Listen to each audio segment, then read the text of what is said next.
Hello guys, त आज मेरो दिनको सुरुवात भएको थियो बिहानको एक्सर्साइजदेखि। आज मैले बिहान गरेँ एक्सर्साइज। एक्सर्साइज गर्नुभन्दा पहिला चाहिँ मैले गरेँ वार्मअप होइन। वार्मअपमा मैले हरेक कुरा गरेँ होइन। शरीरहरूलाई तन्काउने कुराहरू सब कुरा भइसकेपछि आज मेरो थियो डे 4। डे 4मा चाहिँ आज मैले मेरो गर्नुपर्ने थियो बाइसेप र ट्राइसेपको वर्कआउट।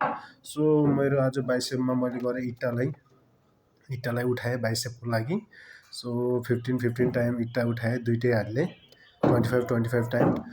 त्यसपछि अगाडिपट्टिको चेस्टको लागि पनि यस्तो गरेँ होइन। यो एक्सर्साइजको नाम चाहिँ मलाई थाहा छैन होइन गाइज। यो ट्राइसेपको लागि फेरि यस्तो गरेँ मैले 25 टाइम।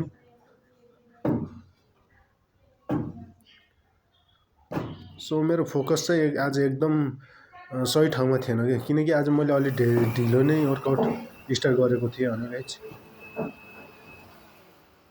त्यसपछि मैले डिप्स पनि गरेँ होइन गाइज।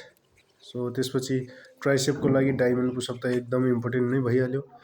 डायमन्ड पुसअपले धेरै फाइदा पनि गर्छ। अनि रिभर्स क्रन्च पनि गरेँ मैले। रिभर्स क्रन्च पनि एकदम राम्रो पुसअप हो।